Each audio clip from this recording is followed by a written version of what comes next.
This is RSBANDB Update, episode 612, recorded Thursday, March 30th, 2017. Getting Lucky.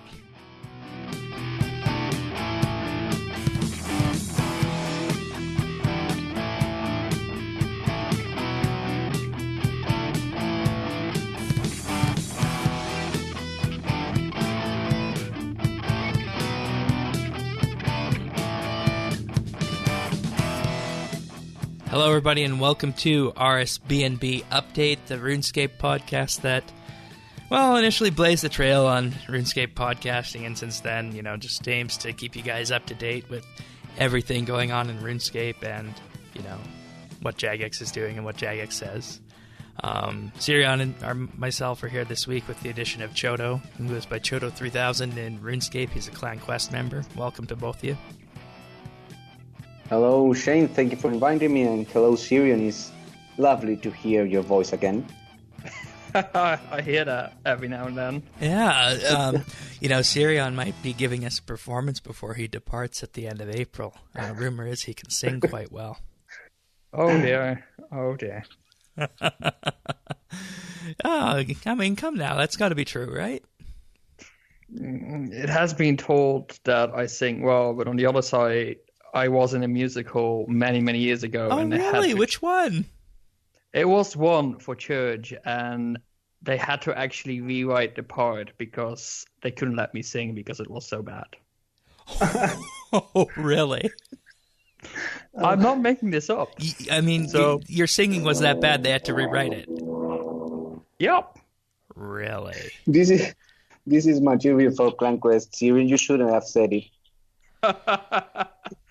All right. The rumors that I can sing well are definitely not true. So, well, I wasn't there for that, so I wasn't there to record it. But anyways, this week's RS update is one that is focused on luck and the luck rework that Mod Timbo has been working on for a long time and became part of Game Jam.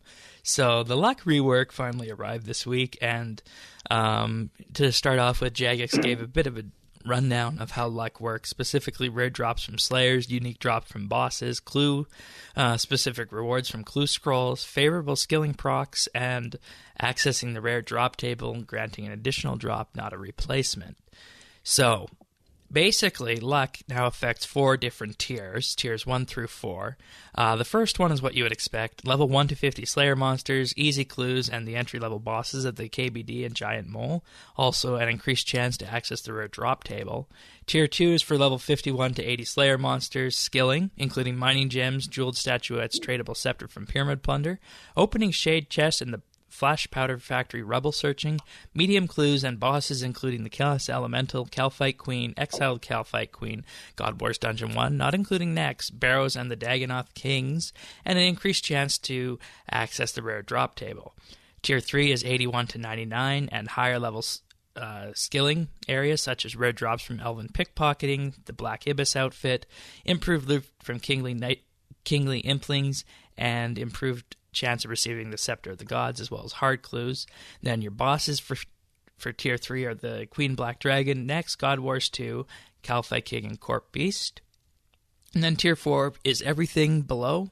So all Slayer monsters, all skilling, elite clues and lower, and then every other boss that I did not mention, of course, including Angel of Death, Telos Raids, Rise of the Six, Virago, Araxor, and everything else. So that's the 4 tiers of luck that we now have in RuneScape. And I think one thing is obvious right from the get-go on this is that if you are a higher level player, you're definitely going to want to pick up the Tier 3 or Tier 4 luck ring, because if you ask yourself, what is Tier 2 going to do for me? It's really not going to do that much if you're a high-level endgame player, right? Yeah, completely. Yes. 81 to 99 Slayer monsters, okay, that's good, but high-level skilling and hard clues, I know most of the clues I do personally are elite clues, so none of the other items would help me. So that already puts me all the way up to Tier 4. So there's already some luck-enhancing items in the game that I figured we could go through, and that's the Collector's Insignia, which is a Tier 2 luck item, comes from Barbarian Assault. And when you charge it, it moves all the way up to Tier 3. and charges will deplete based on the mechanic that already exists on the item. The luck potion is now tier 2, and at 77 herb lore, it can be combined with 6 onyx bolt tips to make an enhanced luck potion, which imparts tier 3 luck benefits. That seems pretty expensive. I mean, getting an onyx in general is really expensive, so going for the more permanent addition of the ring is the way to go.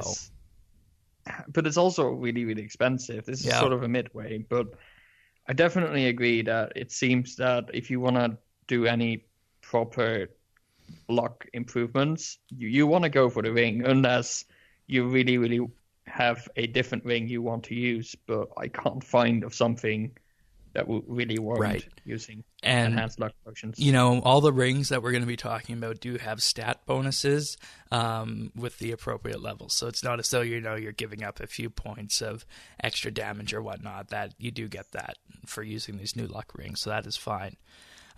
Also, you can have the leprechaun hat, which is a tier 2 luck item, as well as the rabbit's foot, which is a tier 1 luck item.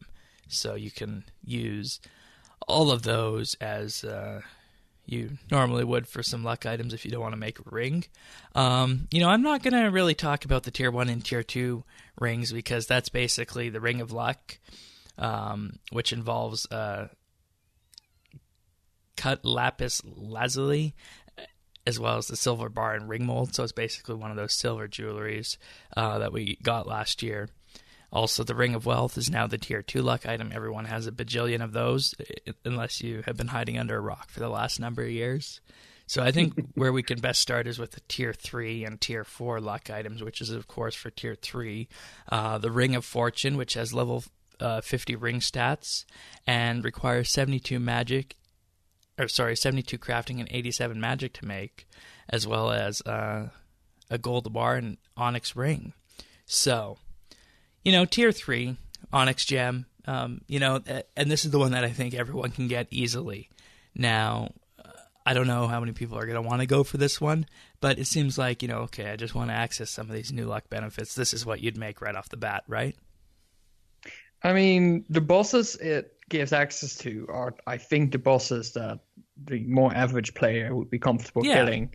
So we're looking at Queen Black Dragon, God Wars Dungeon, both of them, I think, if I remember correctly. I think just God Wars 1. Let me double check that. Let's see. So a tier 3 luck item is... Oh, yeah, tier 3 is God Wars Dungeon 2, and tier 2 is God Wars Dungeon, right? So, yeah, both God Wars Dungeons.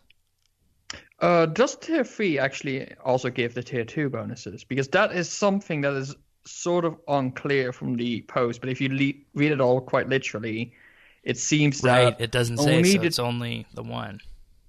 Which limits the usability of tier 3 quite a lot. I think they should have made them impart the benefits of all the lower ones, because I agree. Like, let's just say you're wanting to do some easy clues, you know, just for the heck of it, and who's going to get a tier 1 luck item just for doing that? I mean, it doesn't really make sense to do that.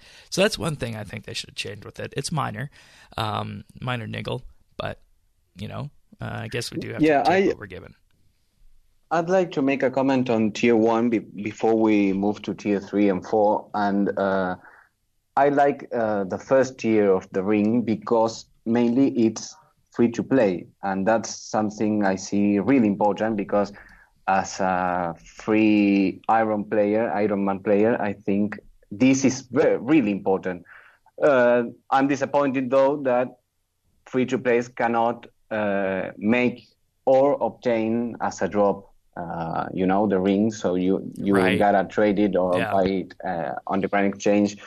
But yes, I think it's really significant. I have a lot of friends who play only in free to play, and they all they can do nowadays is kill the King Black Dragon or the Giant Mole, and this is really a good update for them as well. You're entirely right in that. Normally we just gloss over the free-to-play side of the updates. And, there were some other free-to-play updates this week as well. We'll talk about those a bit later, specifically relating to the reworked quest. So, yeah. I think you are right that it is important to shine the spotlight on free-to-play, just for what free-to-play is. So, thank you for that. All right. So Tier 3 obviously can only be used by the things that are mentioned there, and I don't think that's as much of an issue with Tier 2 because everyone has Ring of Wealth hanging around, right? Yeah. Yeah, it's just like what if you like just want to go a bit lower, like have Slayer creatures that are a bit lower, or maybe some of your scaling levels are a bit lower, and you're like, especially for Slayer, you're sort of limited wearing a worse ring, even in terms of stats, to get the luck bonuses. And then it doesn't feel right. Like, if you get an Onyx ring, I think you can sort of be expected to be able to obtain a Dragonstone ring quite easily. Yeah. And the same for, like, the Tier 1 ring. It feels a bit silly to sort of make that separate. And while sometimes, while it is interesting to have the player sort of choose between, do I want the better stats, do I want the luck, you have to realize that there is already that trade-off a little bit, because there are rings that have better stats and are higher level, so you already have to make that trade-off. And I mean, this is just mostly annoying. You have to keep all the tiers of rings, like Tier 1, 2, and 3 in your bank if you want to get those, and not get the really, really expensive and hard to obtain Tier 4 ring. Yeah. So I'm hoping they're going to change that. Well, should we move on to Tier 4 then? Yes, let's move on to Tier 4. All right. So this is a level 60 ring. Tier 4, and, imparts the benefits of all the previous tiers, which is what we wanted. Requires 91 crafting, 87 magic, and 107 invention to make. You need the 107 invention to make the alchemical onyx, which is, of course, a modified onyx, which, is something that people have been having a few problems with, and has actually caused the clue scroll market to jump up because...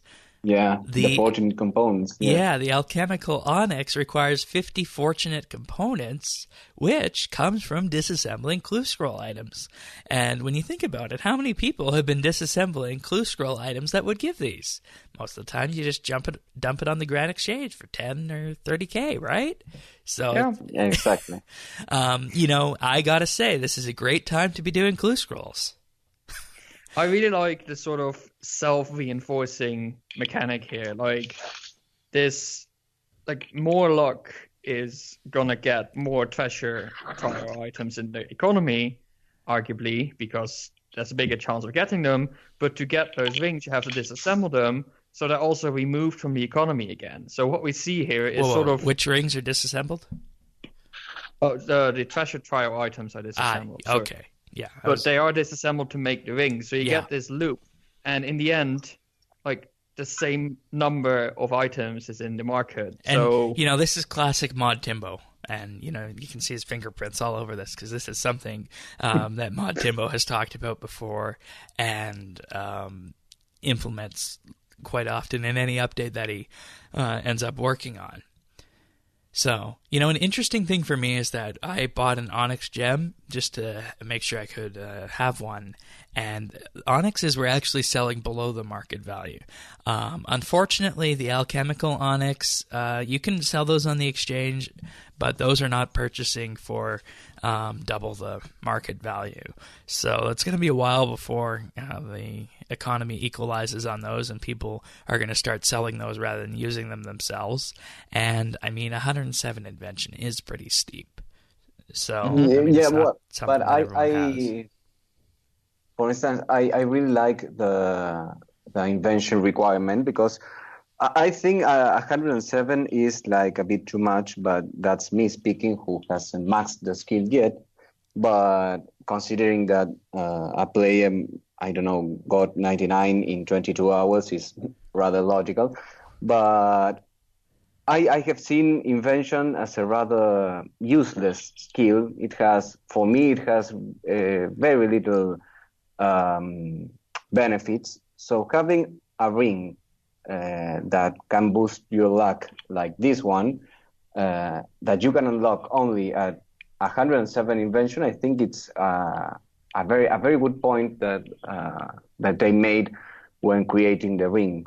Oh yeah, it's a very fair level, I think, and it gives use to the invention skill, like you said. So, I mean, there's nothing wrong with having that component there. And, you know, in some ways, if you don't have the money to pour into a ring like this, it means that, okay, so I actually need to invest in this skill to be able to create it if I don't want to dump, you know, whatever it would be going for right now, 10, 20 mil maybe on it. Also worth noting is that you can purchase the actual rings themselves on the exchange. You just need to enchant them yourself, which I think is something that most people can do. So, you know, it's not, you know, a huge problem in order to acquire one of these Luck of the Dwarves rings if you have the money or if you have the invention level. So I think that's fine. And, you know, I ultimately think that we're a long time waiting in having clue scrolls be affected by these rings, and I think that's good. It's same as skilling stuff. I mean, there's always some idea behind the scenes that maybe skilling might have been involved in it, but now we know for sure what exactly is going on behind the scenes, which is great.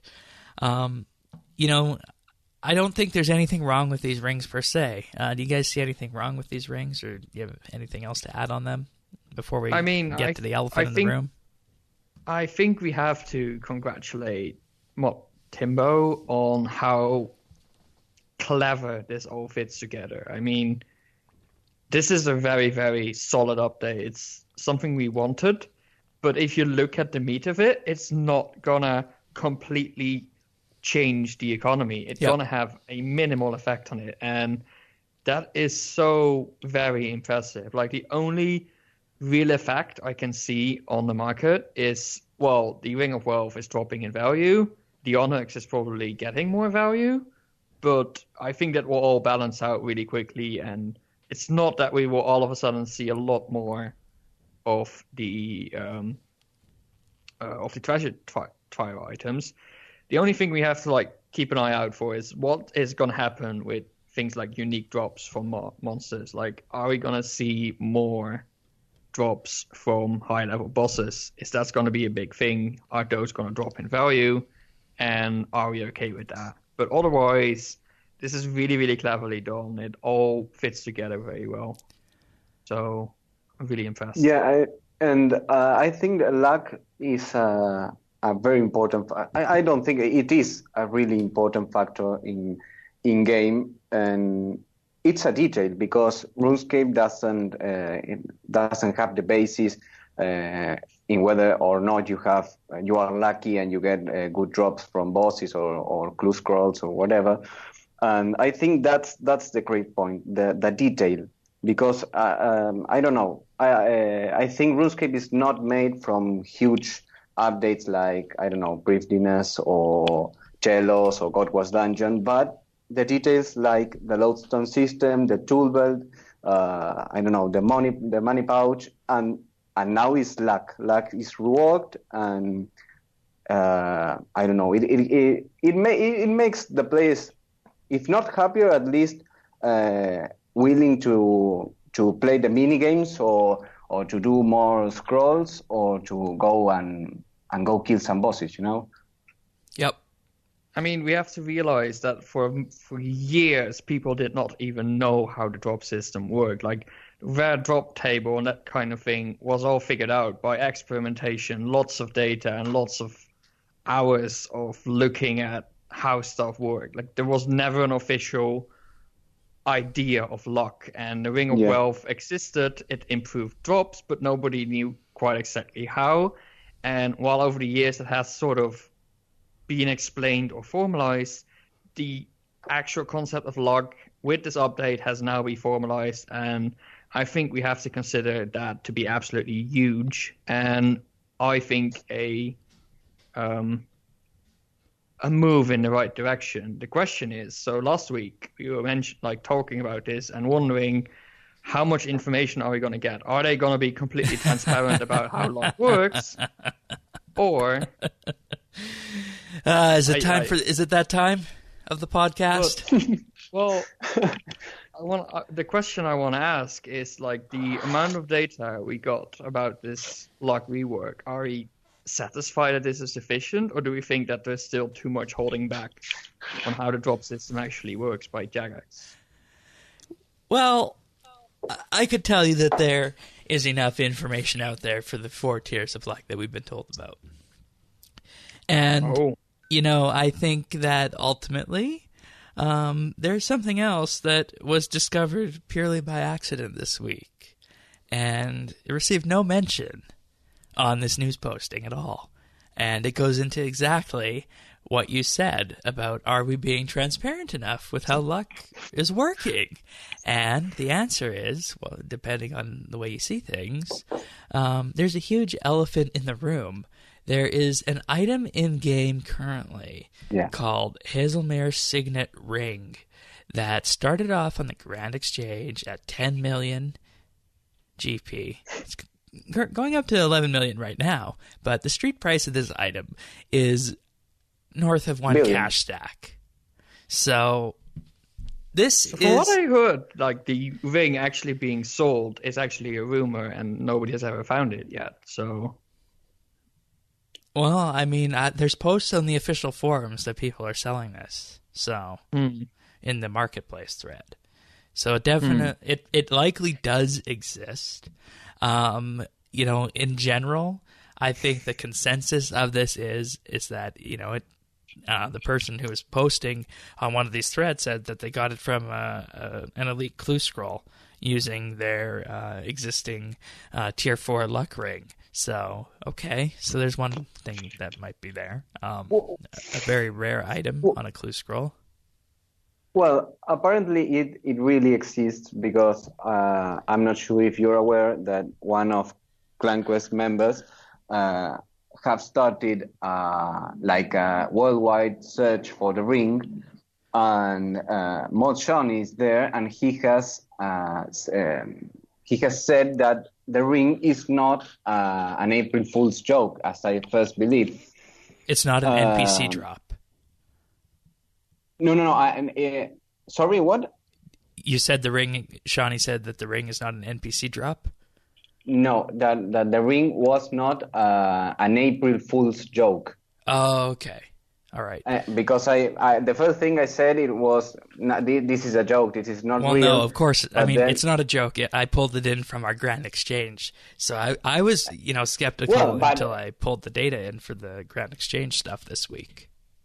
Well, but it wouldn't be the first time that Jagex puts something in the Grand Exchange that doesn't exist. I don't know if you know about that sapphire necklace called the Thingy that you can actually search and see in the Grand Exchange, but it's currently unobtainable and doesn't exist in game. So that was my first reaction, like saying, this is not real, it's just a joke, but apparently it's not. Yeah. So that leaves us the question, where does this ring come from? And ultimately, should Jagex have told us about this rig, and when will we get more data about this? I think they should keep it as it is. I mean, I hope one of the players will eventually find it, and never mind. Never mind. The person selling it on the exchange, Mod Shawnee, posted on the topic, said, "But you don't have one. Going to lock this thread." Well, I had a suspicion. There you go. And you know why I love this? Because it's a mystery thing. You remember one of the questions I made in another of these podcasts was whether you liked or not to be aware of the updates. I personally like the secrets and the surprises, and this is completely, for me, it's the best thing that entails the luck rework. This ring that is so mysterious and no one knows how to get it. I'm a bit of a data nerd, and I find the way they presented the luck update to be misleading. in terms of like adding more items to the game than there is. I mean, when I heard of it, I went back to the post. I read through it word for word. They never say that there's only 4 locked tiers. They never say there were no more items added, but it was heavily implied. So I find it sort of misleading. And while I like surprise updates, I find it an unpleasant experience to have like an update explained to you and then have things on purpose be left out. Like what I would have been okay with is saying there's a fifth tier and it does this and this and this, but we're not going to tell you how to get it. That would have been good. Because then the mystery stays, but you don't get this whole thing that you sort of imply something different. Because if they start doing this, how much can we still trust the news posts in the future? Right, and the news posts are the ground truth. Yes, and I would have, I think a little bit of mystery like that is fine, and I think hunting around for an item like this is good for the community. But what I think the problem is that this item is so rare, if it's actually out there, that it is going for multiple cash stacks. I don't think it's right to be putting something so mysterious that is going to be so rare and so expensive behind this level of mystery. Yes, it's dealing with an economy that is moving multiple cash stacks at a time if someone wants to purchase one of these rings, which I don't think is right. I gotta say you have a point there, and because right now I know people that will pay whatever it takes to get that ring. I mean, if I went there and I said I have the ring and I'm selling it for 5 cash tags, they would do it. There will be people that would do it, and that could be a problem for the economy. I really don't know because I don't understand the implications of the economy. But well, I can agree to that point of yours. Yeah. I mean, by making it official that such a ring is there, you already reduce the chance and the opportunities you get for scams. Right. Because this is so shady right now. Like, the market around this ring is so shady. Also, I'd like to say that we know that this is actually real because the Grand Exchange prices on these have moved over the past couple days. They wouldn't have moved if there were no rings on the exchange and there were no offers for the ring. Can it not move just by there being offers? It does have to be supply. I think there has to be a supply, if I remember from how the exchange works. Okay. Yeah, but I can remember of this search that has been organized from everywhere. They said that the prices can change even if there is not a ring selling. Even if the item hasn't been offered yet, the prices can change. So that wouldn't mean that there is an actual ring out there. Yep. And so the one problem with this is the mystery, but the second problem is this, right? We are talking about multi-cash stack. Exactly. And that's my core problem with this. Go for it. I mean, you just said it. It's a multi-cash stack thing that's moving around. And, this thing is probably worth at least one party hat of some color based on how it's there and how rare it is, just based on the pure desire to have it at this time. And when you get this ring, you don't even know what it's going to do aside from, it's going to have tier 4 luck benefits. It might have tier 5 benefits. It might just be a reskin of tier 4 benefits that's extremely rare. We don't know what it does. So in that regard, that we don't know what it does, and the fact it's moving around for multi-cash stacks is what the core problem of this is. And, I said I wanted more surprises this year, and I think Jagex is, definitely playing to that factor here. But I don't know if it's right to put this in game. And I just love a mystery, so I'm not going to complain about it too much. But I don't know if it's right for the economy. I mean, we are talking about an item here that because it is so rare, because it is so expensive, is at least for the next few weeks, it's going to be so limited to the RuneScape Elite. Like, in game, am completely ignoring this. There is no benefit for me in worrying about this new ring because it's completely inaccessible. It is something that caters to the fun of maybe 0.5%, maybe less, like really tiny fraction of the RuneScape community is really interested in this. And that feels wrong to me. It's not that it's so expensive. Like, expensive items, we know them. But the fact that by making it so expensive, you make it so inaccessible for the vast majority of the players is, I feel, it just doesn't sit right with me. Yeah. And well, I think it's as an elite, as you said, it's for the elite players, of course, because only the players that can afford it or can actually obtain it will be able to use it and to wear it. But it has some. When you say about the multiple cash tags and all that, I think that once the ring appears, if it does appear, but I think it will, if the ring actually appears, I, for example, maybe can obtain it by doing an elite clue scroll or however you can obtain it. It's not like, for instance, a party hat that it's currently unobtainable in any way other than by trading with another player. You cannot get party hat. But I think maybe when it appears the first week, the first year or whatever, the ring will cost billions of gold pieces. But with time, I think it wouldn't affect that much. That's my thought. All right. I personally don't want to speculate where this is going to come from.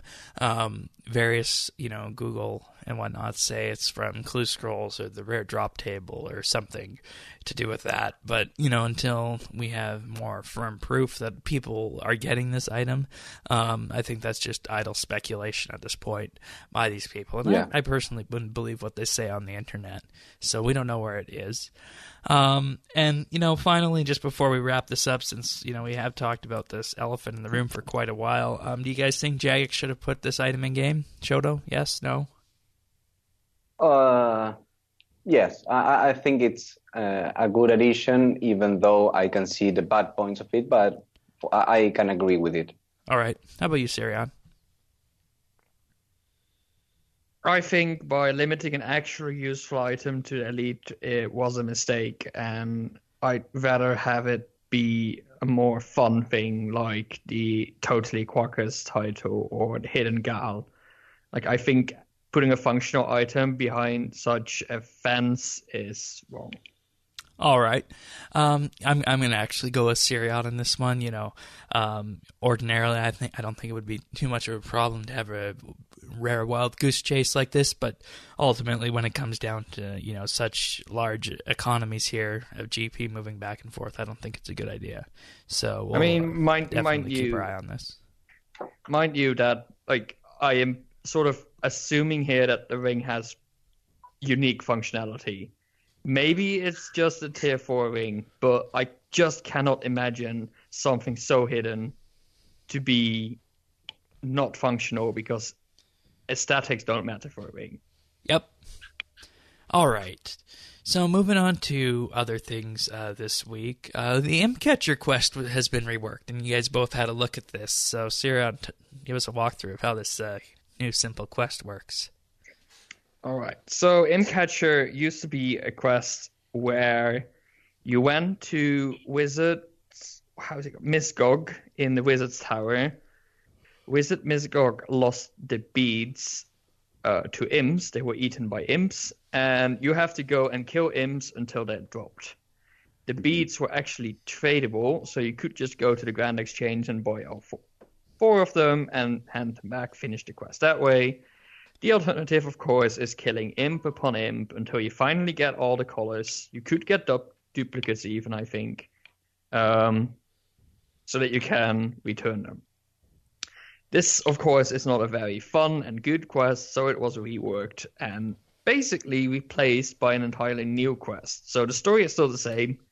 You go to Wizard Misgog, and he had a bit of a fight with Wizard Grey something? Wizard Greyzag? Greyzag, there you go. And the beads were spread out and along imps. But instead of having to kill imps, you now get the position of the 4 imps that have the beads, and they are actually placed at the 4 elemental altars. Oh, interesting. Also, Wizard Misgog is actually voice acted, and of course they had to change the dialogue. And they got around that by making Wizard Misgog a bit paranoid and give you the instructions in a letter. So that was quite clever, I thought. But yeah, you go to like all the altars, and every altar has an imp. So the water altar is probably the first you go to because it's the closest by. And the imp at the water altar has a cold. So he asks for a bowl of hot water after you suggest that it's good against the cold. So you get a bowl of water. If you're a member, you heat it up on the furnace. If you are a free-to-play player, you have a problem because it's not a free-to-play item. So they hotfixed it that you can use a cold bowl of water for now. Interesting. They actually made a bit of a funny dialogue there because the imp has to heat it itself, so it's pretty funny. But as soon as you give it the bowl of hot water, it vomits up the bead and you can pick it up. All right. So, all right, and then you go to the fire altar where the next one is. That one is a bit violent, so you kill it. It has the stats of a normal imp, so that shouldn't be too difficult.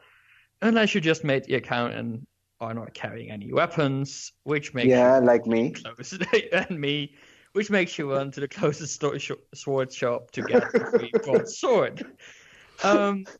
After killing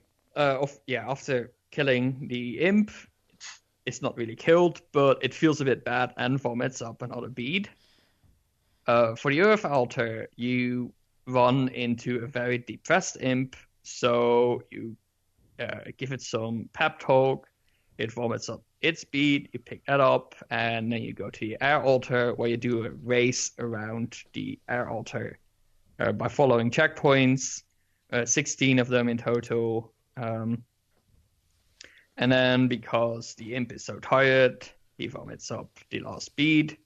You go back to the Wizard's Tower, hand in the beads, and quest complete. And the rewards are an amulet of accuracy, which you can buy again for 1500 GP in the future from Wizard Misgog. And you get a magic lamp now instead of the normal magic XP originally.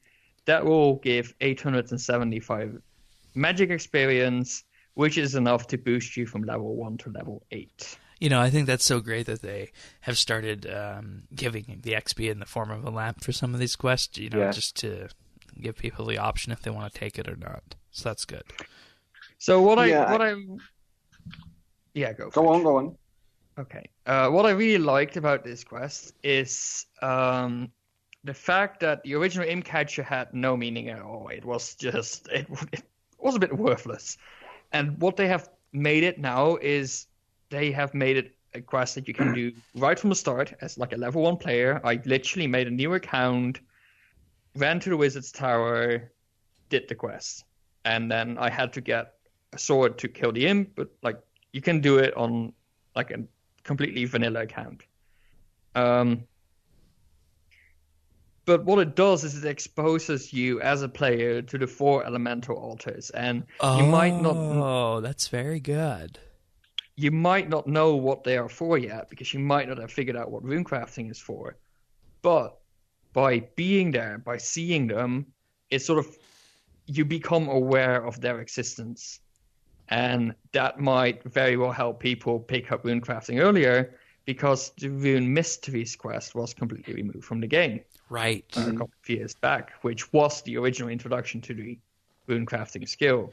So all in all, I think this is a very, very clever rework. And you actually go in the altars or just outside? No, just outside. Okay, fair enough.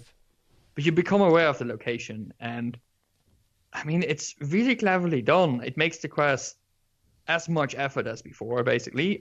It's no longer RNG based, which is good. It's still very simple and quick, but you learn so much more of the world during the experience. And I was really disappointed that it got like a side note mention, while this is in fact a complete quest rework, which is very, very important and improves the beginning player experience by a lot. The only bad thing about the quest I would mention is that to get to the Earth altar, you have to go outside of the big starter zone, which is surrounded by these guards. And even though they actually made some changes in the patch notes to make the Earth altar accessible for a level 1 player, or level 3 player, I should say. An aggressive mugger near the Earth altar has been removed. Correct. But they haven't extended the starter area to include it, which I think is sort of mixed signals on this quest. So it's minor, but that's the only real problem I had with this quest. All right. Yeah, what I liked mainly is that the quest doesn't involve combat only. When you talked about, for instance, the race that you must do with one of the imps, that makes the quest more dynamic than it used to be, and I don't know, it's at least more interesting, and you could say even more funny. And my main issue with combat is that to do this quest, I created a hardcore Iron Man account, and I died to the imp. So, so I had to create another. Lucky then. No. Luck is never with me. But so I had to create another account, but this time I leveled my smithing to level 2. I made a bronze mace, and I punched the imp's face. But yeah, I really liked it. And about the reward, when you completed the original quest, you talked about the amulet of accuracy. Right. If you were an Iron Man player, I think a free Iron Man player, maybe a member, no. But if you were a free Iron Man player, you couldn't get the accuracy amulet back. So if you lose it, there was no chance to get it back. It's not a huge thing because the amulet of accuracy is only for very low levels, but it is an improvement, let's say, basically for Iron Man or even free to play. And the magic lamp, I really like that because I don't know, if a skiller just want another cast point, they can do it, and no problem with the magic experience, Yeah, that's really great. So, I think Jagex is really up on the quality of life things that need to happen like this. I'm sure there's other quests out there that new players playing through them would feel that could be reworked like this, and I'm sure Jagex has a list internally of what they'd like to do. So overall, pretty good is what you guys are both saying, right? Yeah, I think there's one J mod that's working on these. I think it's actually the same mod that even did like the Shield of Aroth and Heroes Quests improvements. And there's a whole list of quests that mod is working on. I forgot the name. I'm really, really sorry. I would love to give the credit, but I don't know the name from the top of my head. But definitely really impressed with the work that this JMod did in their free time. There's while we're at it, this quest does expose a problem I sort of encountered during my experience to get to this quest. So, and just before we do this, we'll say that this is entirely free to play, what you're talking about right now, and the new or the new player experience, which is very important to the game. So listen up, folks. Yes. So people that have made an Iron Man account might have experienced this. I did. I had not. So for me, this was the first time in years that I made an account and actually started in the world as a free-to-play player. And there were a few obstacles in the way. So first of all, I did not like the registration experience. You cannot use, like, we have this entire focus on like safety, account security. Yes. So I care about my security as well. So what I do is I use a password manager. So the first thing I did, I was made an account, email address, go to my password manager, generate a password, put it in. It didn't work. Why did it not work? Apparently you're not allowed to put symbols in your password. Okay, that limits my password characters to letters and numbers, which is not ideal, but I can change my generated password. So I changed it, put it in, made an account, all nice. I opened up NXT, and I was playing on my main account, which is a member, so I logged out and tried to log in with my new account, but pasting passwords doesn't work. You can't paste anything into the NXT client. Mm-hmm. So I opened up my password manager and the RuneScape client next to each other, revealed my password, and typed it in character for character, which is not an ideal experience, as you can imagine, especially if your passwords are 24 characters long. Okay. I got an error message. I cannot log in onto a members world, of course, with my free-to-play account. And because I had logged in on a members world with my previous account, the lobby was still attached to the members world, and I was unable to log in. So I had to close the client, reopen it. Happens every time. Type in my password, character by character again. At least it had no symbols. So I got into the game. You get through the character creation process. That's all nice. And then you get into the game and you get this interface. And there is this weird button called subscribe. That's just there. Oh, yes. Oh, yes. Welcome to free-to-play, boy. So after playing with my interface and putting that button in a place where it's not entirely in my face, I decided to start running around, and I opened up the world map. The world map was filled with icons that implied that I should subscribe. There was also in the home teleport interface, if you hover over an icon that is not a members only, or that is members only, you will get sent to a subscribe interface. Then I did the quest. I had this problem where I could not make a hot ball of water because it was a members item. Well, they hotfixed that, so we can. Well, they hotfixed it, but yeah. I don't know how long you all have been with the game, but a couple of years back, we were in a very similar situation. There was a lot of interaction in game where if you would click it, it would say you have to be a member to do it, but it would remain intractable, and it was a confusing experience. And what Jagex said, they said, we are going to change this. We are going to make it so that free-to-play feels like a full experience. It should not feel like a demo for membership. Now, I'm going to let that sink in. I'm going to let people think about a big subscribe button on their screen, big subscribe buttons on basically every interface, and think how that does not feel like a demo. You know, I'm actually going to include the screenshots that you sent me in the show notes, because that, just tells it all. Yes.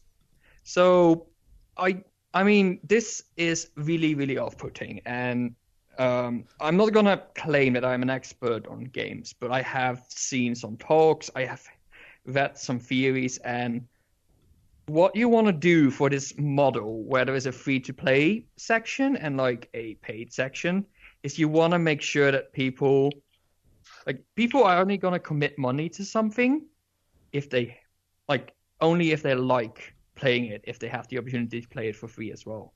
Yeah. And the first thing you have to do in such a model is get the player engaged. If I have subscribe buttons in my face everywhere, that is off-putting and feels cheap, and it's not going to make me enjoy the game. Get rid of that subscribe button.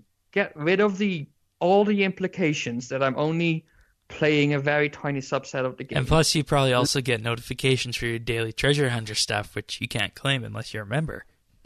I have not really had those, but I bet if I started playing again tomorrow, I would get notification like that. So, like, what you want to do in such a case is you want to have the player engage, have player enjoy the game. Like, make the free-to-play experience a full experience for as much as you can manage. And then maybe 2 days in, or maybe like a few hours into the game, you're like, hey, it seems like you're enjoying this game. We can give you much more, but you have to pay for it. And at that point, people might be saying, yes, I am enjoying this experience. Give me more. But right now, you're in this experience that's just, it feels like this really cheap mobile game which has these references everywhere. And I think it takes away from the free-to-play experience. And I am sort of starting to see what the reason is that we don't see these conversion rates to membership that much. Yeah, and I mean, not to take away from what you're saying here, but the one image you sent me of the world map is really telling, because everywhere is one of our hotspots that we go. Prifdinus, Kandarin, Feldip Hills, Karamja, so on and so forth. There's a subscribe button right there, and if you zoom out the entire world map, I mean, it's not really an easy way of seeing what's going on with all these icons just overlaid like that.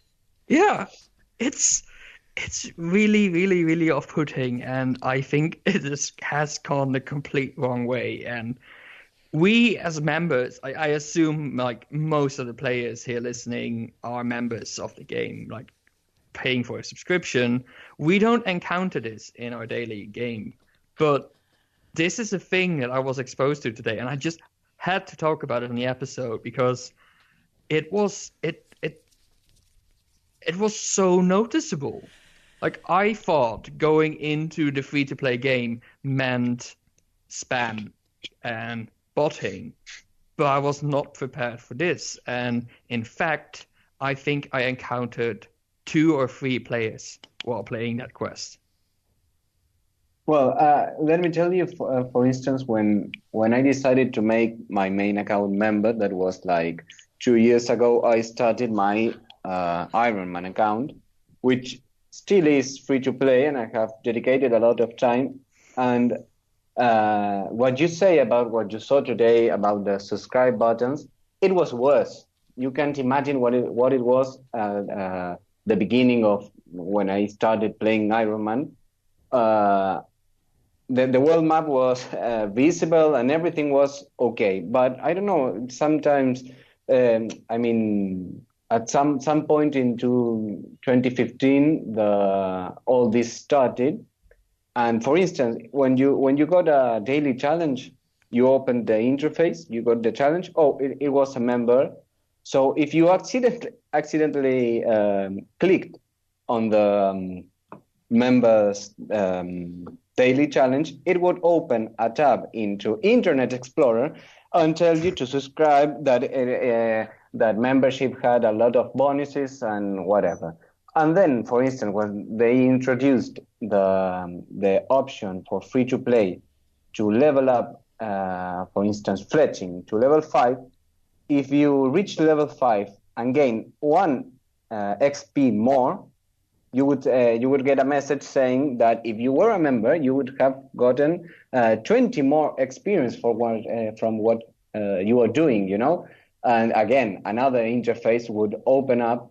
But I think that has been controlled, or it's not that aggressive. I have to agree with you that it's still aggressive, but not as it was. So credits to that, to Jagex, but also what you say is completely true. I mean, I think the Iron Man experience is helping. Like, people playing new accounts is going to make possible improvements to the early game. because if you have a new player playing, by the time they're engaged enough to engage in the community, they'll be way past the initial stages. While if a player makes a new account, they can provide feedback on the early game experience. You'll get more players going through it, so you get this better feedback loop. But for a game like RuneScape that is so much based on their membership fees in terms of like income, your free-to-play experience, like your ramp up towards a subscription, like everything stands on converting a free-to-play player to membership. That percentage has to be as high as possible. That's what you want. That's the most important statistic in this game model. If you don't get a conversion to membership, that's not interest. Like that player is of no interest to you. Yeah, and they're not going to come back afterwards. So this experience has to be perfect. Yeah. And I feel it has not gotten any love. Like not enough attention. And I mean, if they're not going to come back, then what does that mean? It's not like they're not going to look at the game at all in the future. And that's one potential subscriber that could make multiple accounts or bring more people in that's gone. So it is a genuine problem, and I'm glad we had this discussion here because it's not something we normally think about here. And it's been a long time since I've actually interacted with the free-to-play side of the game. So thank you for bringing this up, both of you. Really good. You ready to move on to some patch notes? Yeah, let's do it. Yeah. Okay. So the Hero's Quest has also undergone rework, or let's just say some quality of life improvements this week. Most notably, while the partner gameplay has been retained, you can now complete the quest on your own by bringing a lockpick. So obviously this means rather than getting the other person to go into the door and work with the guard and whatnot, you just bring a lockpick and force the door, and that's the end of the quest. Or at the end of that part. I don't know how I feel about this, because that was something combined with the Shield of Arav that, really made for an early RS experience where you needed to reach out to someone else or get a friend to help you.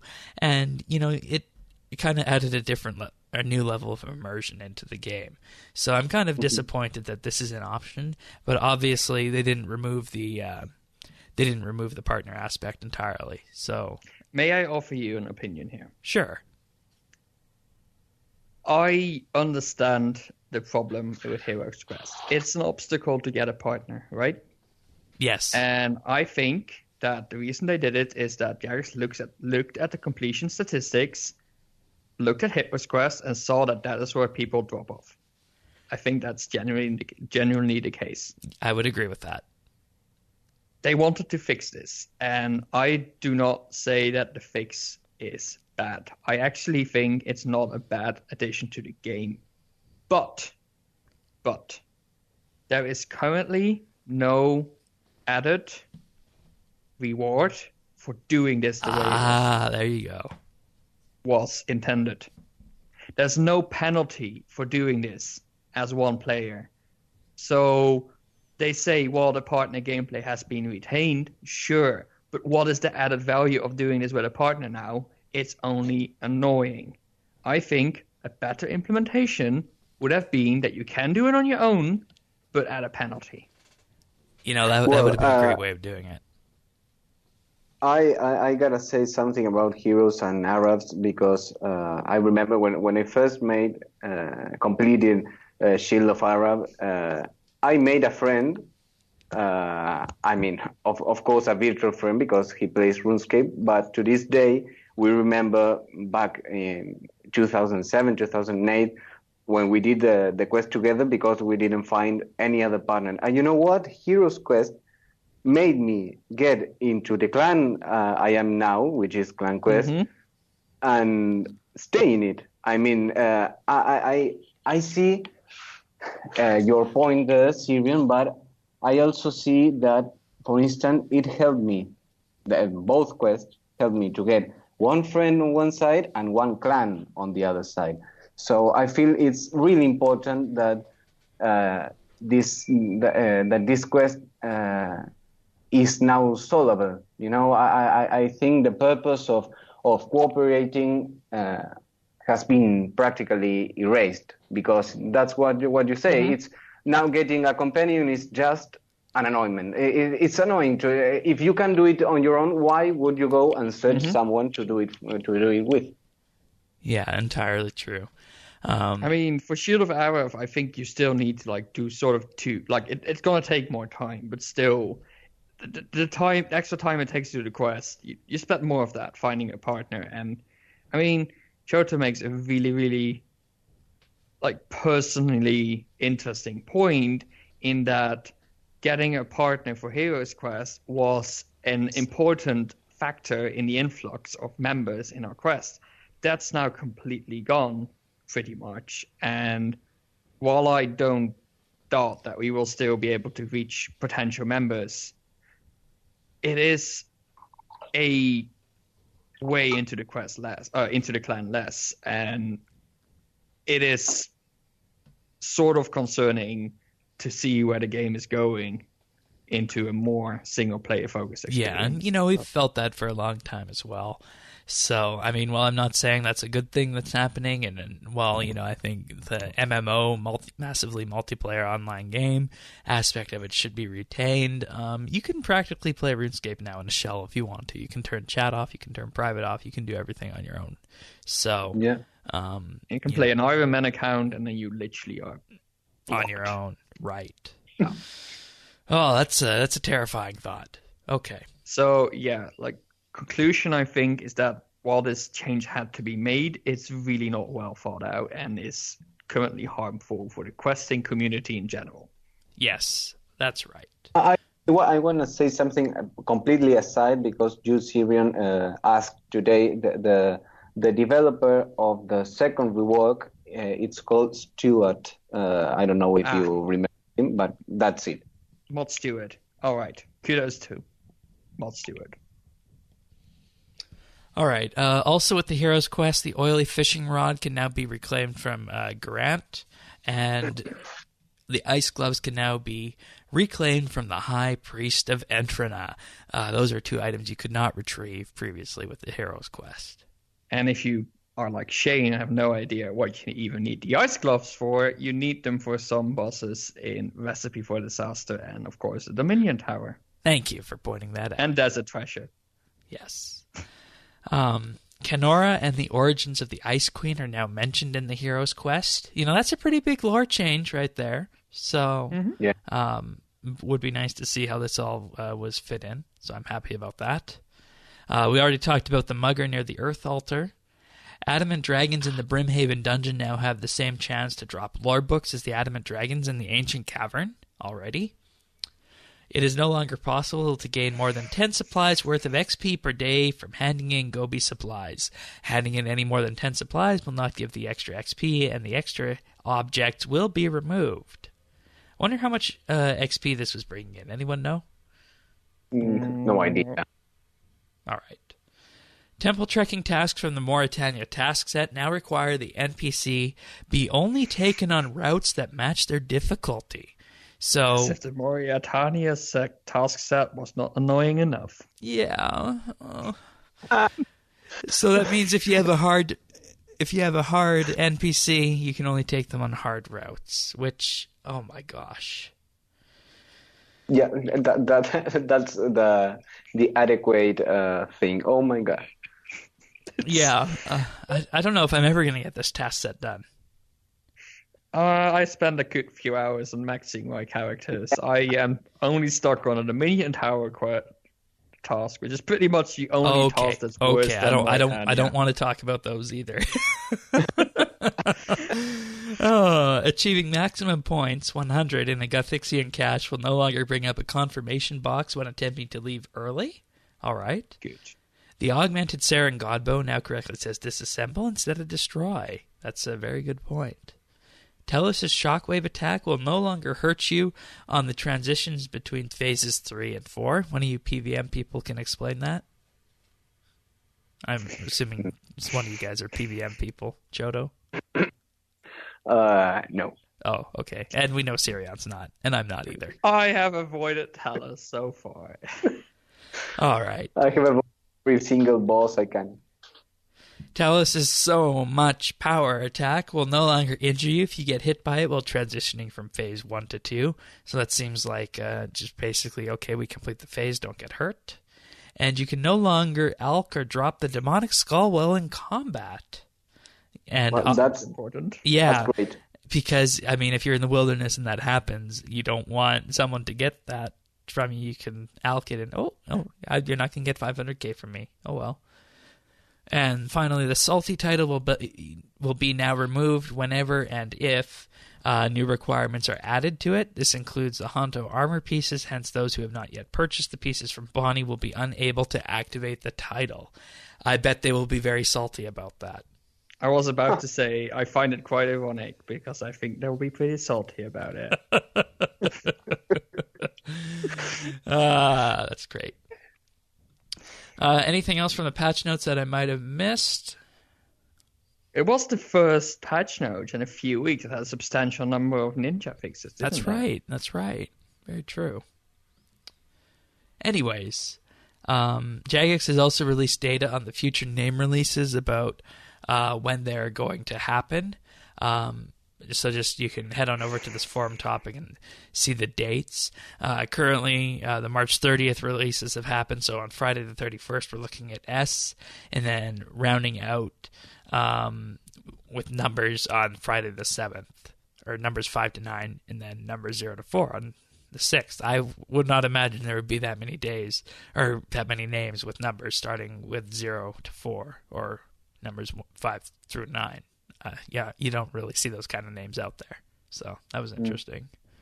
X, Y, and Z are all together on the 5th. S and T are on their own. So, Chodo, you changing your name at all this time around? I've never changed my name, and when I checked just out of curiosity if I could change my name, I found out that I wouldn't be able to put my current name back because my name is kind of a bad word in some languages, which I didn't knew when I was a kid and I created it. So I will never change, just in case. Oh, interesting. What languages? It's in Argentinian. It's Spanish, but you only find it if you're living in Argentina. Yes, I was quite surprised about this because. I mean, why would you block? Why would Jagex block a name that it's on a foreign dialect? Because Argentinian isn't even a language; it's a part of Spanish. But I was quite surprised about it. Yeah. Yeah, Syria, and I heard some stuff about Dutch names in the past too, in game that were coming through censors. So yeah. There was also this very, very long issue where many Dutch words sounded like rude English words. That's right. Like, even really, really vaguely. Like, I'm not going to repeat them because people are going to think we're terrible people in the Netherlands. But, like, some words were, like, really, really weird, and you had to pronounce them really, really weirdly to make a weird word out of it. But they were still censored, even though they were amongst the most common words. Yeah, one of our site moderators had his firewall that watched out for bad words tripped when the summoning post came out. Do you know what word that's referring to? No. All right. It was to do with the pickup sticks NPC. Oh. Anyways. You get it. But you get it now, right? What? Yeah, I get it now. All right. Let's move on. So, before you move on, I found out that not only with names, but with things you can write. I was in a friend's chat, 2 days ago, and I was trying to type KK, like saying okay, and I typed 3 Ks instead of 2, and it was censored. I couldn't understand it at first, and that's due to the Ku Klux Klan in the United States. Mm-hmm. Afterwards I realized that, but I found it interesting as well, and I don't know, just to mention it. Oh yeah, There's the good old thing that if you go back to RSPass, you can even type in the word Hitler, and that's censored. So Jagex did a lot of censoring back in the day. But you can turn most of that off now. All right, so just in passing, this week's Treasure Hunter update is bonus boosters from the 30th to April 3rd. 4 potential bonus boosters. You can activate each of these once, after which a cooldown period is applied, and you can only have 1 booster active at a time. The Lucky Purple booster ensures that your next prize is from the purple category. The Multiple booster randomly boosts the number of prizes you receive up to 5x. The Extrasensory booster looks inside the displayed chest for rarity before you choose. And the Prismatic booster says that any lamps and stars that you receive will become prismatic. Also, with the Lucky Purple booster, it can grant access to a number of older discontinued items, including the Lucky Dragon full helmet, the Lucky Dragon chain body, the Lucky Dragon plate body, the Lucky Spectral Spirit shield, the Lucky Arcane Spirit shield, the Lucky Elysian Spirit shield, the Lucky Divine Spirit shield, Lucky Bandos boots, Lucky Abyssal whip, Lucky Dragon claws, and Lucky Dragon two-handed sword. So we haven't seen those for a while on Treasure Hunter, and you can now access them again if you use the Lucky Purple booster.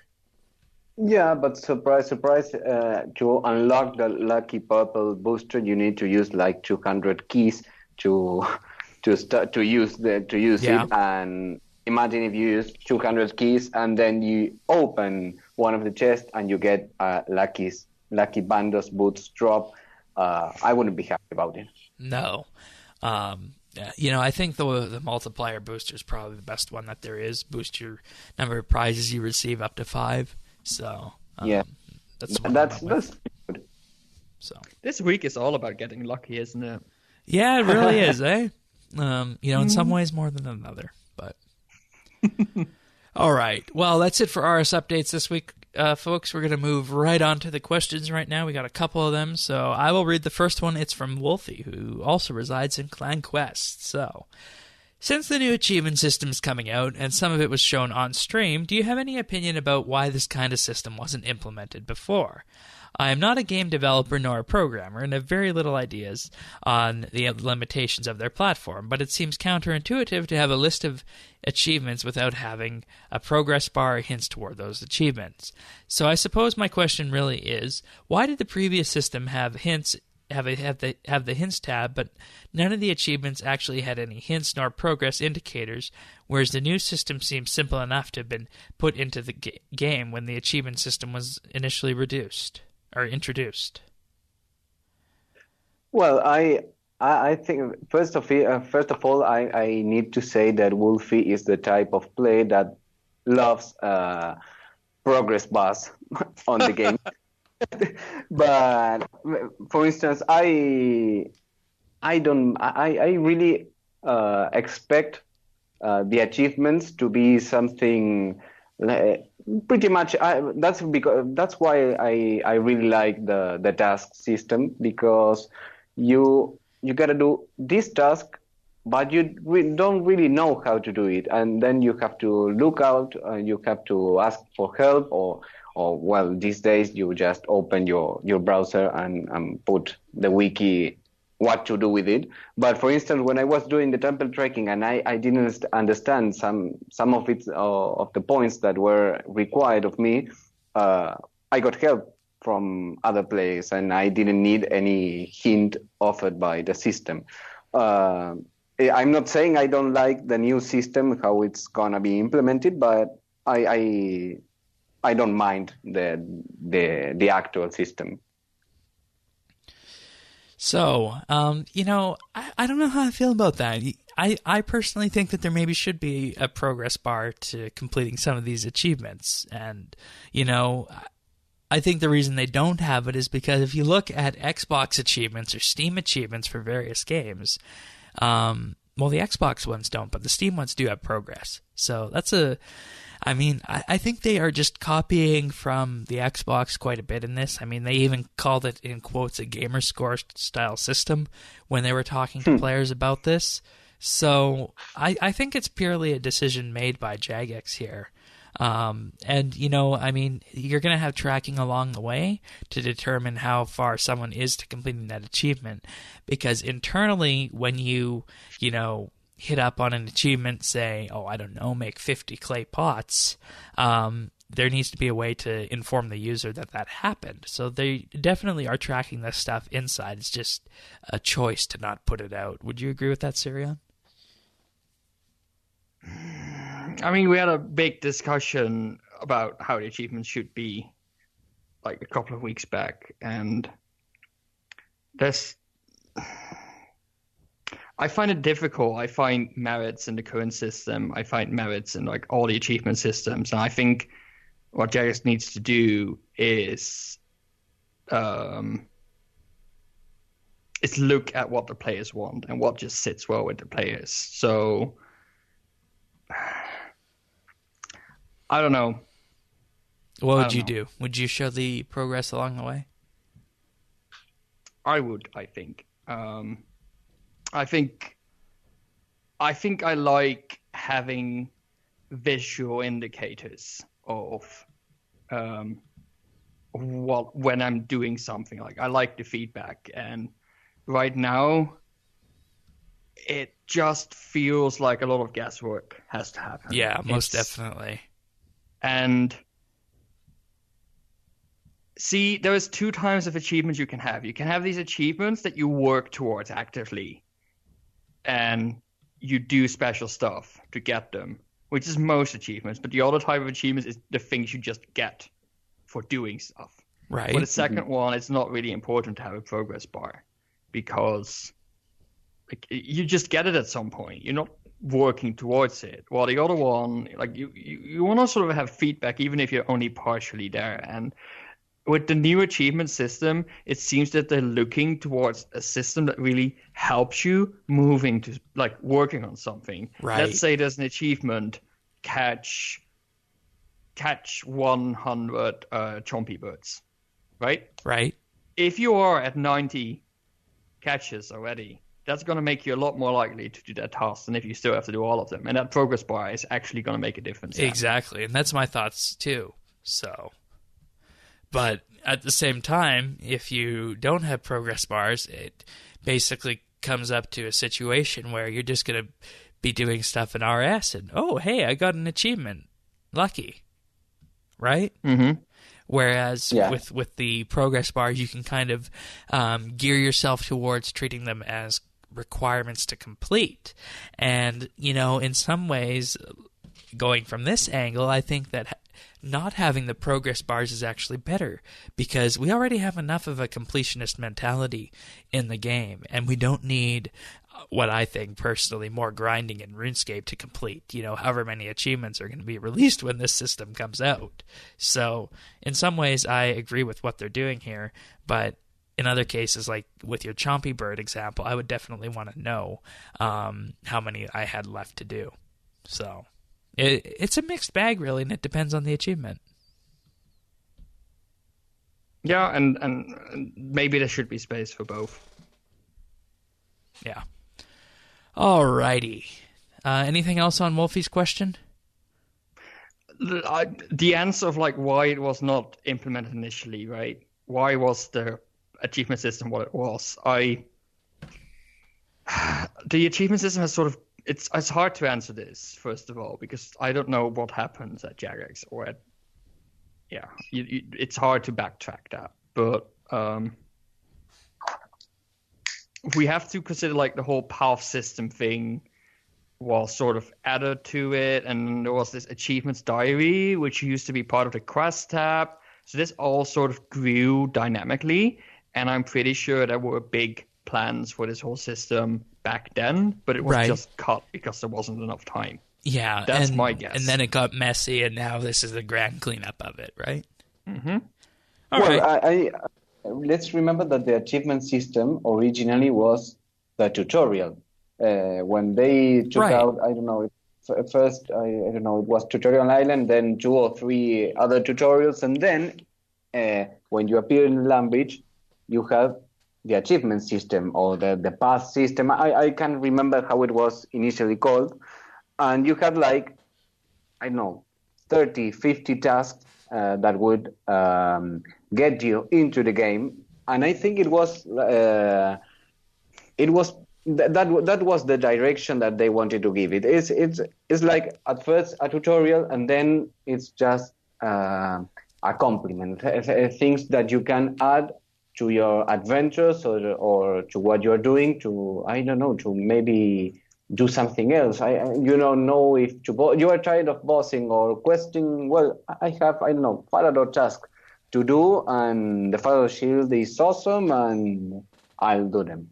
And I think that was the original idea Jagex had. Maybe they didn't think to make it like this because, I don't know, they wanted this way, and now they've come up with this new idea.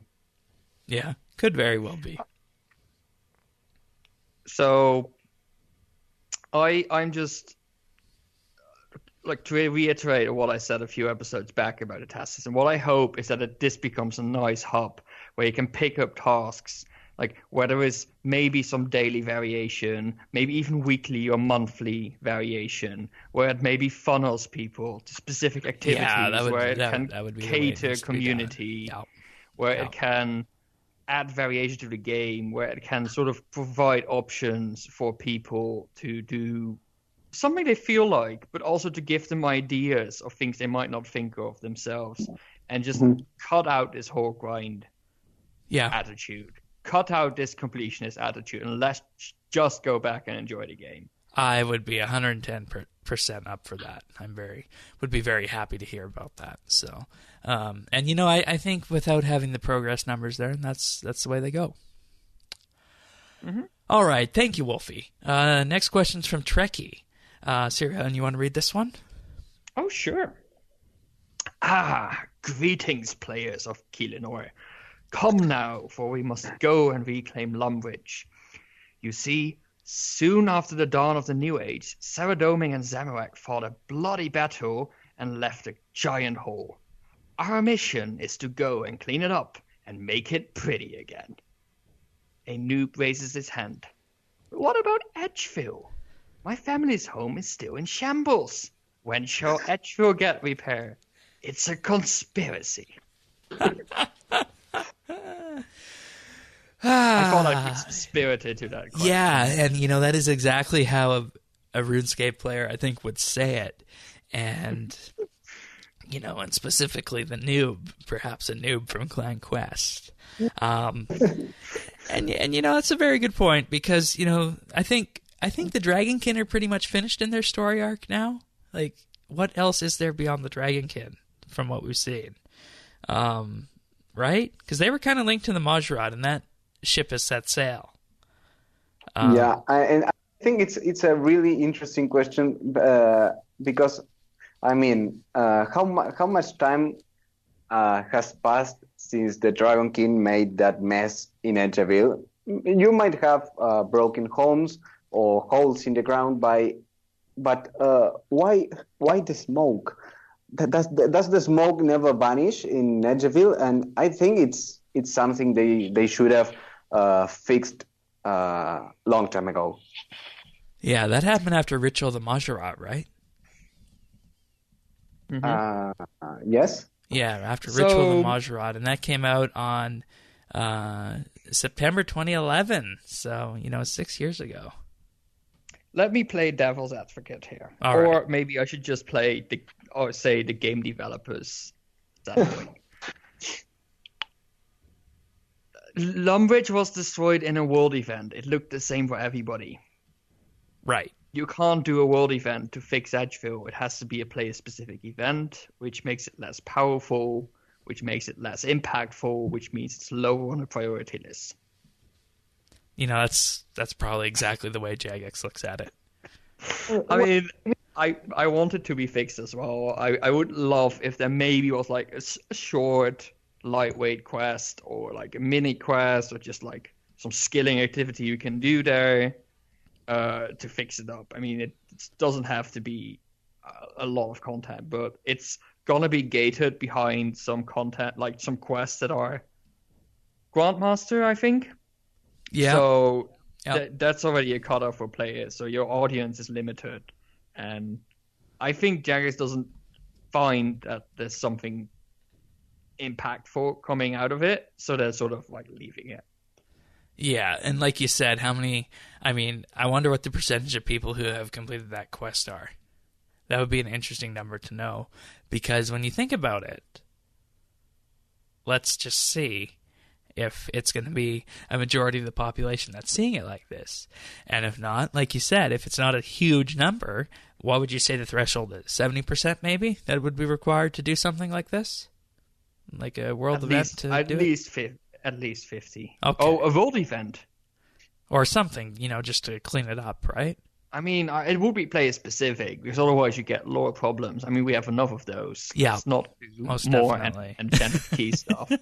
Let's not do more enchanted key stuff. So it's going to be player specific, and you want at least, like, I don't know. It's hard, but you probably want at least a good... I think at least half the players have access to it or something.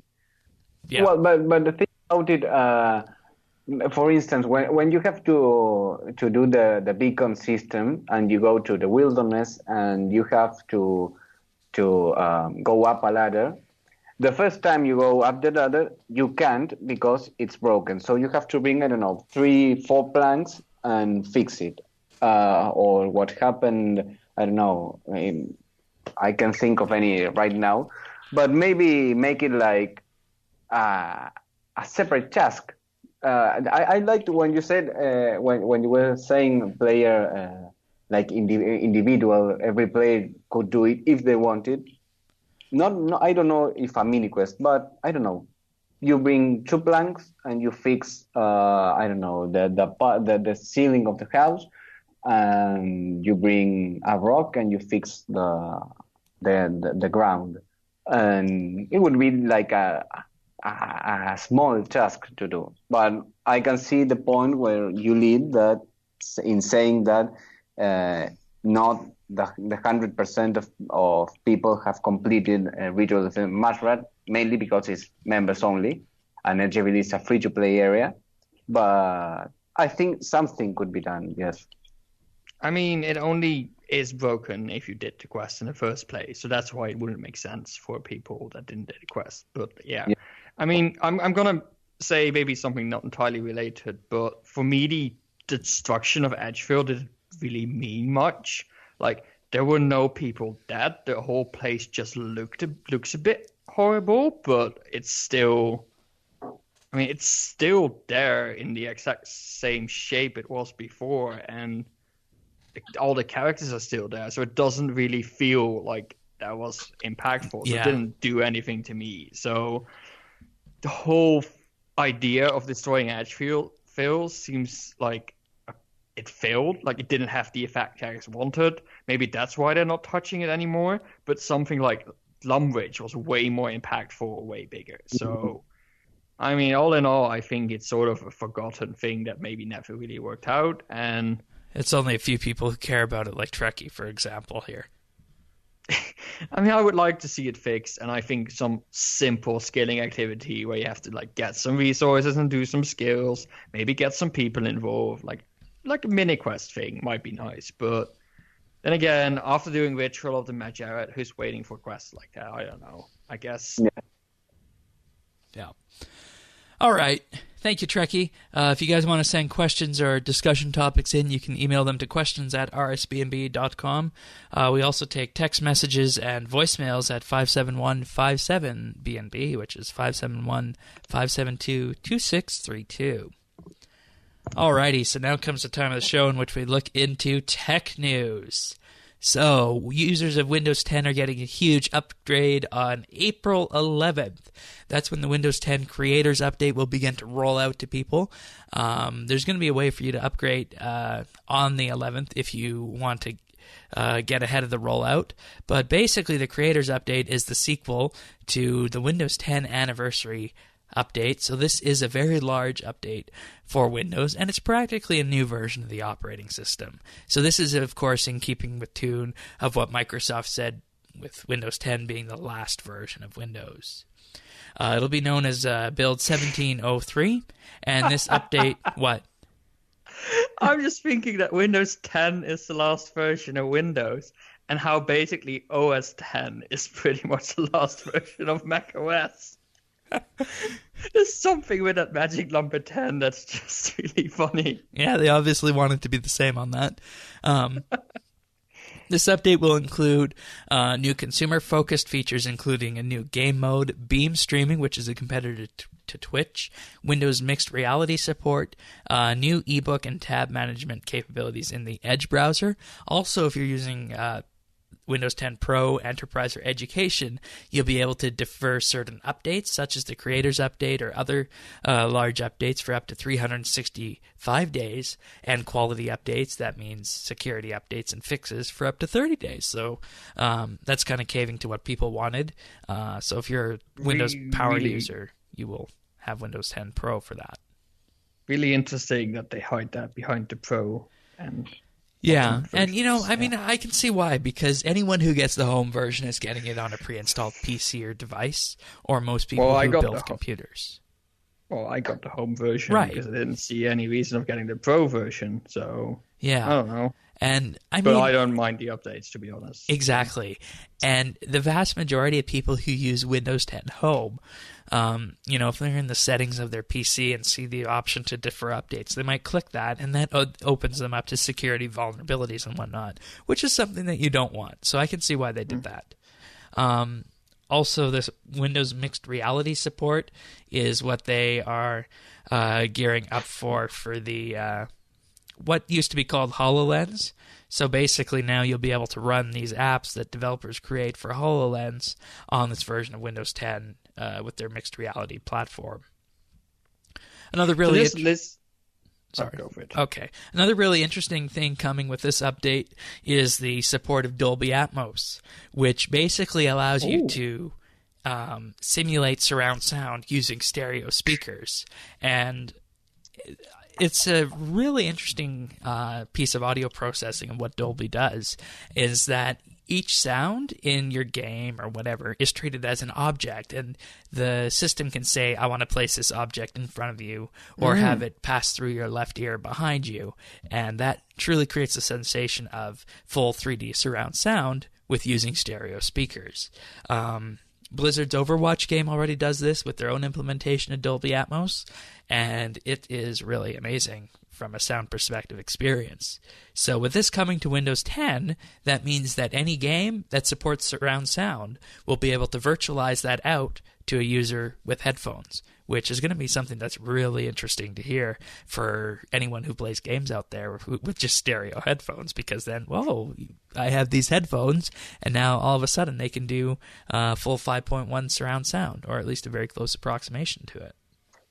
I will not start asking all the technical questions, because I don't think people will get it, but it sounds like something that's interesting to read up to and see how accessible it is for a game developer. Right. And, it's really a choice that game developers will have to make. It's, do we go with the traditional 5.1 tracks of audio where, we control and send stuff to different outputs and mark them as different speakers, right? Or do we actually go the full Dolby Atmos route and build that into our game, where we let our game treat sound as objects and then let our game handle it rather than relying on Microsoft's implementation? So it's going to be interesting to see which way they go. And, there's also going to be more extensions coming for the Edge browser as well. So maybe Edge will finally be able to be used with extensions. It works fine for most things now, but you definitely need extensions if you're missing them. So Windows 10 update coming this April is definitely going to change the way we use Windows, and it's just another one of those stepping stones that Microsoft started 2 years ago when Windows 10 came out, and everyone thought, oh my god, we're going to have to pay for another version next year. And lo and behold, that's not true. They kept their promise. I mean, I'm happy with the update, but I'm also listening to this, and I mean, the Dolby Atmos thing is cool, but depends on people actually using it. For me, as an end user on Windows 10, what's really changing? There's nothing. Yeah, that's right. This. Like, if I had to pay for these updates, there's nothing in this list that would make me pay. Right. Like, and that's... the only thing that might be interesting is the game mode, but given Microsoft's history with doing game stuff in Windows, I don't trust it. So I will update because it will make me, but I don't really feel excited about any of the changes. The only thing I am excited about is that it's free and that this shows that Microsoft really wants to support this platform. That's the only thing I'm excited about. But the actual features, for me as an end user, feel a bit eh. Yeah. I mean, they also talked about the Surface Book and changes that they're making to that to make it run better. But they are also working on another update that's coming in the fall that'll probably be bigger than this one. Okay. So.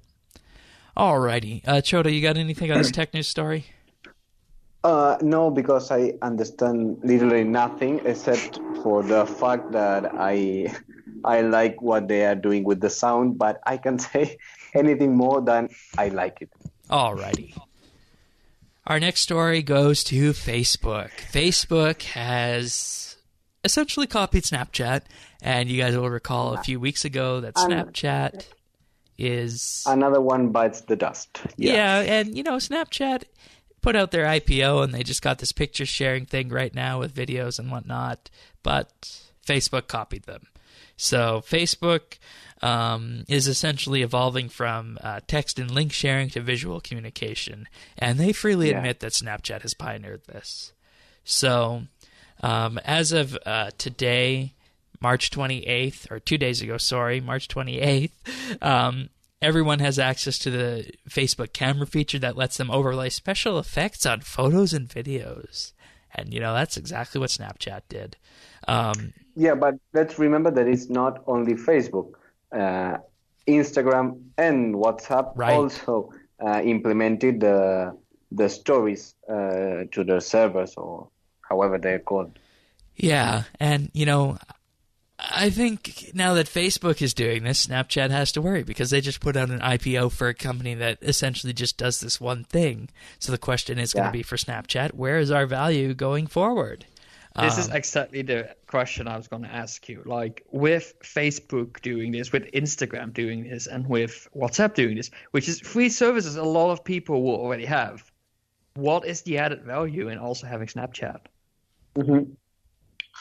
And I think Snapchat has to worry. And this is sort of also what Twitter had the problem with. Twitter did this one thing really well, and then you could also send like statuses on Facebook, and Twitter was not really necessary anymore to tell all your followers what you had for dinner that day, because you could do it on Facebook.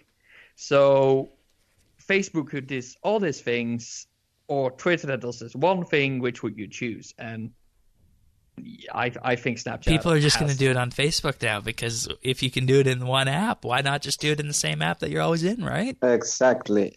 And I think the only thing you can sort of do to prevent this is to do it either really, really, really well in comparison to Facebook, or to do something unique. And if you do something unique, you have to be careful that it's not copied. You have to always stay ahead of your competition, which puts Snapchat in a really vulnerable position, because it's now up to them to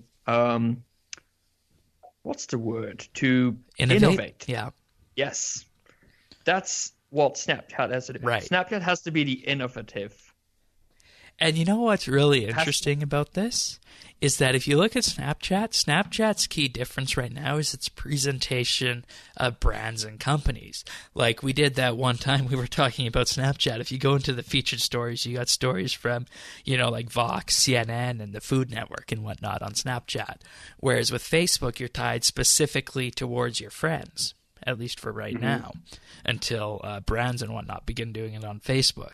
So that's where Snapchat is ahead right now. But if you look at brand presence on Facebook, pretty much every major brand out there has a Facebook page. So they're going to be able to hook into this right away. Well, but that's also something that WhatsApp did, that the thing that you could only share your stories with your contacts. But well, WhatsApp is exclusively a text application. Well, text, but of course you can send videos and images, but it's mainly just a communication device. And they've added the stories only to appear to your contacts, and they erase, I don't know, 24 hours later or something like that. So it was pretty different compared, for instance, to Instagram. I don't know. I really don't use them, so I can't throw much light into the subject. Right. And, this was actually inspired by Instagram's success. Apparently, Instagram Stories has 150 million daily users. So, if those guys are already on the Facebook platform, there we go. It's also worth noting that Facebook attempted to acquire Snapchat, but was ultimately... Oopsies. I pressed play there, and that isn't what we wanted to hear. But, as I was saying, Facebook tried to acquire Snapchat but failed. So this is how Facebook pays Snapchat back, by copying them and implementing their core product within one of their main apps. Mm-hmm. And I guess that's the way they go. They eat their competition, and no one really innovates except for copying one another in all these companies. Because when was the last time we had a major innovation out of Twitter or Facebook? It hasn't happened this year, right? Or last year. So. Nope. And, that's going to be what kills Facebook and Twitter eventually, is that they fail to innovate and fail to adapt, just like species do. They're going to find themselves up against something else that they don't know how to compete with and that they can't copy directly and successfully. And that's going to wither their power eventually. But, alrighty. You guys ready for our third tech news story that I've kept kind of a mystery since we began here? Let's go. I have a guess what it might be. All right. Okie dokie. So, I'm going to just quote from the article here, and then you'll get it as soon as I read it. You ready? I'm ready. Following the explosive launch of the Galaxy Note 7 that was discontinued late last year, but now refurbished phone could make a comeback as Note 7's in India, Vietnam, and Africa this June. So. I knew it was Samsung related. I knew it. So basically what Samsung is doing is they're taking all of the returned Galaxy Note 7s that were liable to exploding last year, fixed them, and now they're going to be selling them as refurbished units in India, Vietnam, and Africa this coming summer. So, very, very clever. Very clever. It really is, because, you have what was a flagship phone device at the time, and because it's a refurbished product and you know what the stigma of that product was, you can't necessarily take it to the first world market of Canada, the US, and Europe, and Japan, and China, but you can take it to the budget markets where you can sell refurbished devices and the demand is high for cheap or lower cost smartphones. And what you're getting with this device is ultimately going to be very huge in terms of value just based on that alone. So. What is going to be really interesting, I think, like if you look at the markets like on these countries like India and Africa, is that the devices there are really low end. Like I get some exposure to that at work because app stuff is important, right? And those phones are something you would expect like 5-10 years ago maybe, but not anymore. But they're still alive. And now you get this influx of some phone that's only a few months old, which might change the landscape completely. Oh, yeah.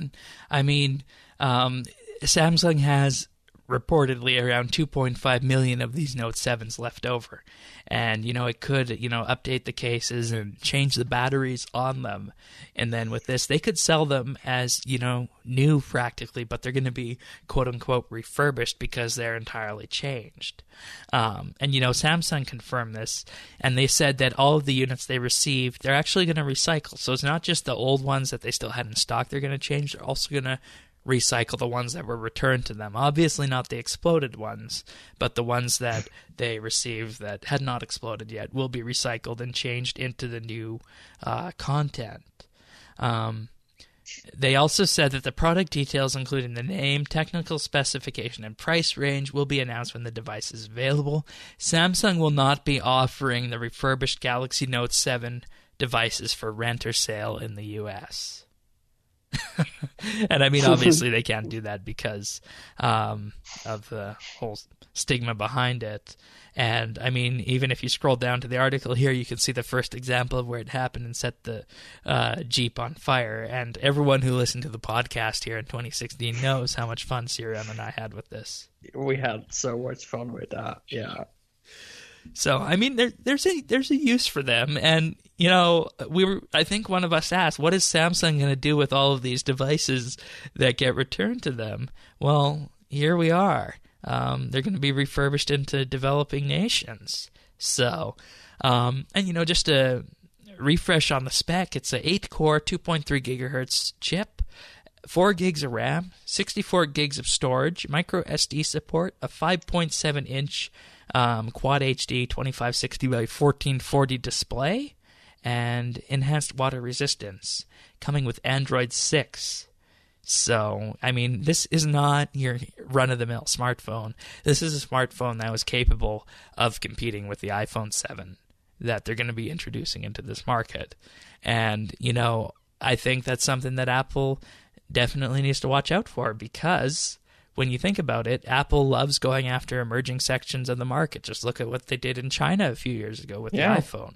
So I mean, this might make a huge impact on like the adoption rate of Samsung and Android in these emerging markets. It's very clever, and I mean, it's in the end, it's a win-win situation for everybody except for Apple. Yeah, and I mean. And I mean us, unless they start exploding again. But we'll save that story for the summer. If it happens, I want to be on that episode. We'll do. We'll make that arrangement. I was wondering if you'd catch what this story was going to be, but I did not know the exact story, but like I did realize it would be something Samsung related because there were a lot of Samsung announcements last week. So, alrighty. And I believe you have one final quick mention of tech news before we wrap this show up. Yeah, so I want to say that during this podcast recording, there was this historic event where for the first time ever in history, a first stage rocket, like orbital class first stage rocket, has been reused after being in space and landed. So SpaceX has used a Falcon 9 that was used before to launch a payload into space. Yeah, this is the one that resupplied the International Space Station this week, right? Yes. So this is not a new rocket. This is one they landed, put new fuel in it, and it's going again, and it landed again. And this is huge. This is going to cut costs on space travel so much. This is a really important milestone. And it happened while we were recording this. So once more, RSBANDB update is part of history. Right on. So I'm really excited. So that's why I was sort of distracted partly during this episode, because I was following the tweets on this. But yeah, super exciting. I think they're going to no longer use this stage anymore because they're going to switch to a slightly different model. But yeah, this is monumental, and I had to share it. Nicely done. Alrighty. Well, on to other things. We have our Skill of the Month update, the last Skill of the Month update for March. JamAndy52 is still in first place with 48.4 million thieving XP gained. Undoer is in second place with 13.3 million XP gained.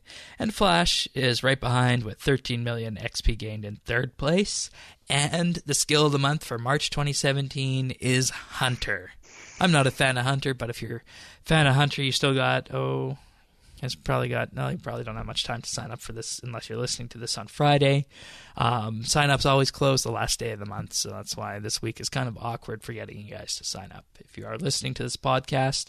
But the April Hunter skill of the month will have begun by the time the majority of you are listening to this. All right, we do have some achievements this week. I'll take the first 4, and then you guys can split the others. Sound good? All right. Actually, I'll take the first 5, sorry. So, on March 29th, Charla Lambo 7 got 99 strength. Same individual, Charla Lambo 7 got 99 defense on the 28th. Then, Ms. Conan 10, 99 prayer on March 27th. Continuing on through March 27th, we have Dom the Mexican with 99 rune crafting, and Rorak with 99 construction on March 26th. Sirion, you get the next few. Charo Lambos has been busy and also got 99 prayer on March 26th. Choto, you got 99 fishing on March 25. Congrats. Oh, yeah, thank you very much. Giovanni got 99 hunter on March 25. And also on March 25, Happy Punch got 99 fishing. All right, Choto, you want to grab the last 4? All right, in March 23, Touchpad Pro got 120 woodcutting. Well, that guy is completely mad. Congratulations to him or to her. Miss Conan 10 got 99 summoning, March 23 too. And the other ones are also March 23. Was a nice day, I see. Dom the Mexican got 99 summoning too. And Simba Kuro got 99 farming. Congratulations to all. Good job, especially on that 99 farming. I always love congratulating those. Yeah, I will spare any comments on that. All right. Do one of you guys have a pick of the week, Choto? Well, after you told me about what the pick of the week was, I took a look at my library here, and I saw something that is quite old, but maybe not anyone knows about it. I don't know if you guys are familiar with Terry Pratchett. Mm-hmm. He's, for those who don't know, is an English writer. And I have here a copy of The Color of Magic, which is the first number of the Discworld novel. I'm going to read the back of the book so you can see what it is about. It says, in the beginning there was a turtle.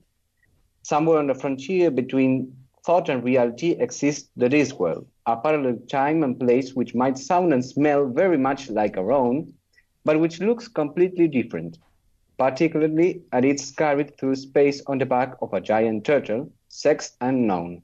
It plays by different rules. But then, some things are the same everywhere. The Disc's very existence is about to be threatened by a strange new blight, the world's first tourist, upon whose survival rests the peace and prosperity of the land.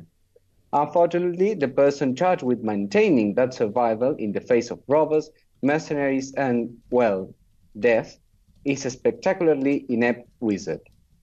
And I quote something that the Independent said, one of the best and one of the funniest English authors alive, and the Daily Express said Pratchett is a comic genius.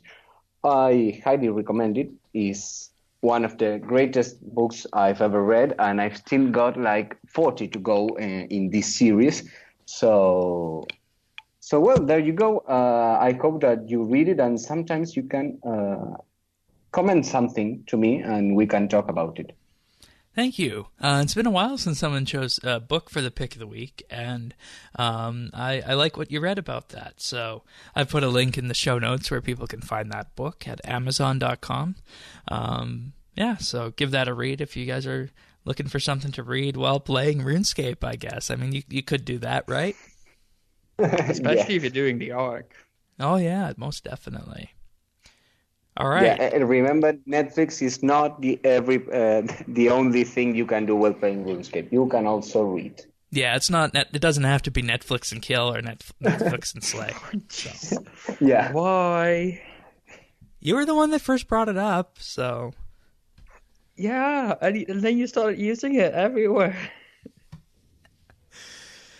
All right, thank you, Chodo, for the pick of the week. So what have we been doing? We'll start with you, I guess. What have you been up to this week on RS? Well, I leveled fishing to 99. You've seen that. And I've also been grinding my invention levels. And now that I found that you need 107 for Lack of the Dwarves, I might get more involved. But I've been Netflixing too much, and my gains have gone I don't know, a bit slow. But I've got a nice week. As always, I play when I have time, and it's nice always to have the distraction of RuneScape or any other game, but mainly RuneScape. So I think that's me. Alrighty. How about you, Sirion? What have I been doing? That's a good question. I've been exploring the Ark a bit. I haven't really visited some of the islands they added in Batch 2, so I did that, unlocked some birds and some...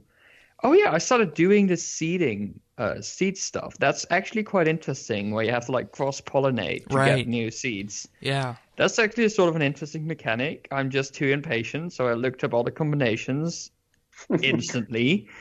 But still, it's an interesting mechanic. So I just wish the fruit that came from them was useful. Yeah, true. It's just I want to get all the seeds. Feels like a fun thing to do. So there's definitely some interesting content. Did you unlock the gnome glider on that island? No, I did not. Is that even possible to unlock? Oh yeah, it is. You have to catch. It looks like a gnome copter though. No, it's a gnome glider. Let's see. I forget where it was, which island you need to, what the name of the island is, but it's on that dark island with the castle. If you do that, what's that island name, Choda? Do you recall? Oh no, I don't even know. I explored the Ark less than Syrian, so imagine. All right. Okay. I'll look into it. You have to unlock Azealia Oakhart, of course, named after Amelia Earhart, on one of the islands as, the various castaways. So once you rescue Azealia Oakhart, you get access to the gnome glider on Twilight, and then you can gnome glide from Prif directly to the Ark. That's great. Okay. Yeah. Well, I'll look out for that. Thanks. Yeah, that's I've been doing a bit of that. That's actually a really good way to do the seeds, by the way, because that's what I do when I'm wanting to do seeds. I just go straight from Prif, use the gnome glider, and I'm there. Yeah, cool. Yeah, I'll keep it in mind. I've also found a new uncharted island, which has everything really close by. It even has 3 of the divination spots overlapping, so that's really, really compact. But otherwise, the end of the month is coming up again, so that also means a bit of increased effort towards the clan to get everything ready for April. So that's probably what I will be working on while April 1st.